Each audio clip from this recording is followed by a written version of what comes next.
Welcome to Movie Measure's YouTube video tutorial series. In this tutorial, we will briefly go over how to use your Movie Measure app to conduct lobby checks and also cover some tips to help you complete a successful audit.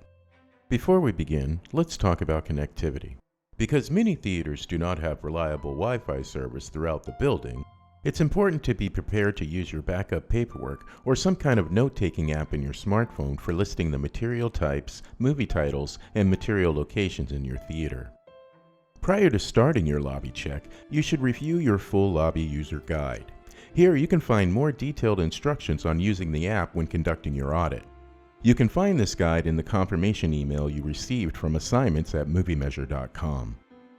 To get started, you will need to log into your Movie Measure app and choose the assignment marked Lobby Check in your assignments list. Remember to have your GPS enabled before you begin. Once you've selected your assignment, you will be able to check into the theater and see your letter of authorization. You will find a glossary of material types you can use for your reference. After confirming your check-in, continue on to the manager's signature and review the scope of work. When you're ready to begin listing materials, click on the Add Materials button located in the bottom left-hand corner of your screen. To add materials, you first select the material type from the drop-down menu. Next, type in the title of the movie. A drop-down box will appear as you type, and you will select the appropriate movie from that list. If the title does not appear, first check the spelling and make sure you're entering everything correctly. If everything is correct and it still doesn't appear, follow the instructions in the app for manual entries. After the title, you will enter the material location, floor level, area it was closest to, foot traffic, and the material's condition. If the material is damaged, a comment box will appear for you to describe what kind of damage you encountered. If your location has digital displays, you will be prompted to select whether it is a single feature or a rotating display. Rotating displays have several digital movie posters or teasers displayed on a slideshow or loop. When you select this option, the app will prompt you to take two 10-second videos of the display. Even though there are several titles, do not record more than 2 videos. These videos are for representational purposes only. They are not meant to capture all of the videos and titles that are displayed. However, you do need to list all the movie titles that you see. When the drop-down box appears, you will check off the box to the right of that title. Clear your search field and repeat this process, checking off each movie as it appears on the display. If for any reason your app crashes or your phone will not allow you to take videos, you will need to select Single Feature Display. For single feature displays, you will photograph and list each title separately.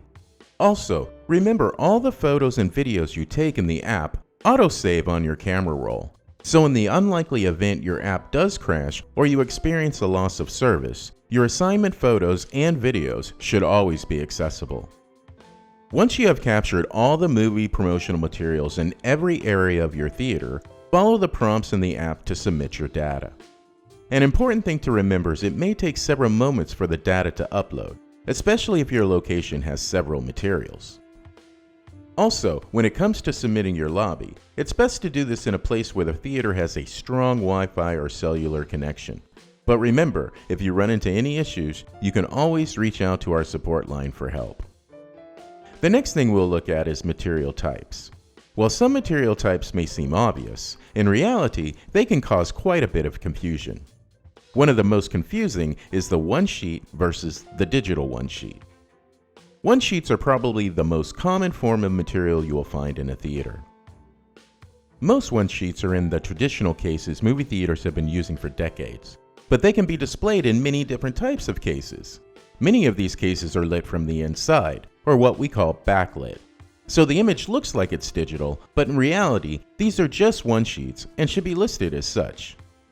You may also find cases that are stacked with several different posters covering a section of wall. And while they're in the same place, and may even be the same movie, these are individual one-sheets and should be photographed and listed separately. So what is a digital one-sheet? A digital one-sheet is just that, a digital picture of the movie poster. This can be tricky because many regular one-sheets are in backlit cases, but a digital one-sheet will only be displayed on an actual LCD or digital plasma screen. When it comes to digital one-sheets, if you're unsure, the best thing to do is use regular one-sheet as your default material. Speaking of displays, lightboxes can also cause some confusion. Many think this is a type of one-sheet case. However, a lightbox is not a case. It's a very specific type of material. Lightboxes are typically very large self-standing displays, most often triangular in shape. Although they are also backlit, they will not have a one-sheet or a bus shelter inside them. Rather, the picture will be embedded or embossed on hard plastic covering, typically one on each side. Flat cards and easel back standees are another source of confusion. In most cases, you will see more flat card standees in a theater, but easel backs are also common, especially for movies that are critically acclaimed. In most cases, they look exactly the same and have the same type of backing. The difference is that an easel back standing has critical reviews on it. You might see several award graphics along with a quote from a magazine or a movie critic. These are the things that make easel back standees different from flat cards. Hopefully you found this tutorial helpful. Subscribe to our YouTube channel for more Movie Measure tips, and don't forget to follow us on Facebook, Instagram, and Twitter. Thanks for watching.